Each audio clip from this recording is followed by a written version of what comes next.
Morning, everyone. Students, how are you? I hope you all are doing great at your places. So, student, let's get started the new chapter Indigo.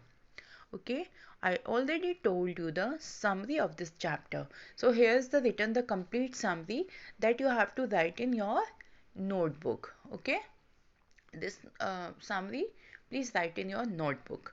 Okay, so here I'm giving you a introduction of this chapter. See student, this is a indigo. ठीक है, what is indigo?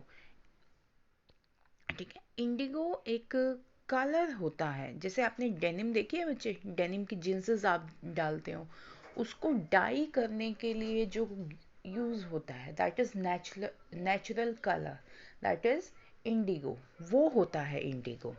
Okay, सो जो ये chapter है, this is a description of Gandhi ji struggle for the poor peasants of Champaran. Champaran एक बिहार में place है. Okay, सो वहाँ पे गांधी जी ने एक स्ट्रगल किया था, ये उसका एक डिस्क्रिप्शन है. ओके, जब ये वहाँ पर गए थे और इन्होंने वहाँ पे पुअर पेजेंट्स, पेजेंट्स होते हैं बच्चे किसान, गरीब किसानों का, जो ये किसान थे, these pageants were share cropper. Okay, share cropper क्या होता है? इनको अपनी जमीन को, जो ये अपनी जमीन पर खेती करते थे, उसका जो जो क्रॉप होती थी, उस क्रॉप को इनको शेयर करना होता था ब्रिटिश लैंडलॉर्ड्स के साथ.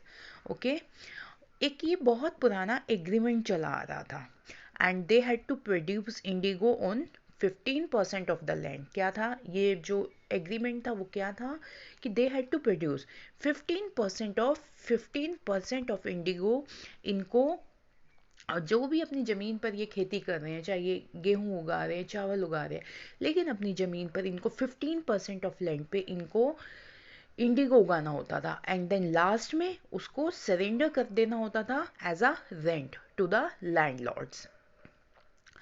अब लेकिन क्या हुआ था? ओके, कुछ टाइम के बाद the British planters now no longer wanted the indigo crop.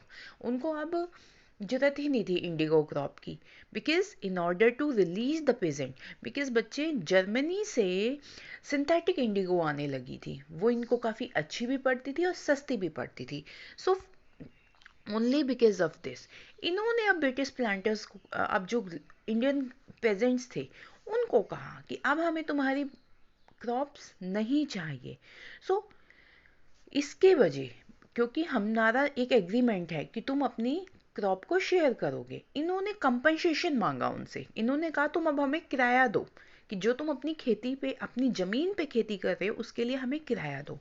तो सम ऑफ द जो इलिटरेट पेजेंट्स थे, जो गरीब थे, अनपढ़ थे, they agreed to it, but other refuse, लेकिन दूसरों ने मना कर दिया.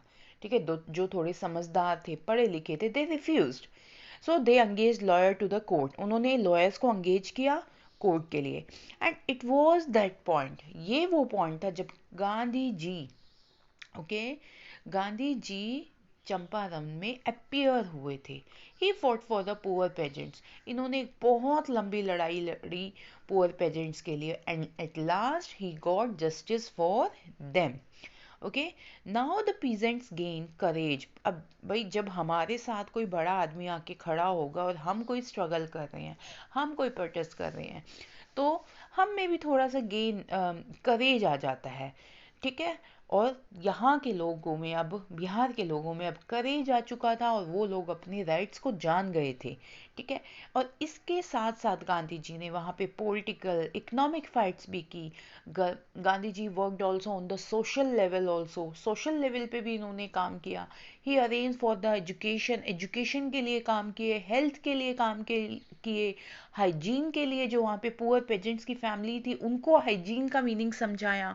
And he taught them the lesson of self reliance. इन्होंने, ठीक है, उन लोगों को सेल्फ रिलायंस, रिलायंस का मतलब होता है आत्म निर्भरता, सेल्फ रिलायंस, लोगों को सिखाया कि आप अपने आप पे किस तरीके से सेल्फ डिपेंडेंट रह सकते हो. And it was in a way, ये एक रास्ता था कि a step forward to the struggle for the Indian independence. और इसी तरीके से हमें पता चल चुका था उस टाइम पे कि हम अंग्रेजों को अपना भारत छोड़कर जाने के लिए इजीली कह सकते हैं, क्योंकि गांधी जी समझ चुके थे कि मेरे देश में अब मैं अपने देश के लोगों के द्वारा जो ब्रिटिशर्स थे उनको यहाँ से जाने के लिए कहा जा सकता है। इसके बाद ही हमारे मोमेंट्स, जो भी हमारे स्ट्रगल्स चले थे रिलेटेड टू फ्रीडम, वो इसके बाद ही चले थे। Okay students, so students you have to write this complete summary in your copy, and thank you. Tomorrow we'll read this from the NCERT. Thank you students and have a nice day.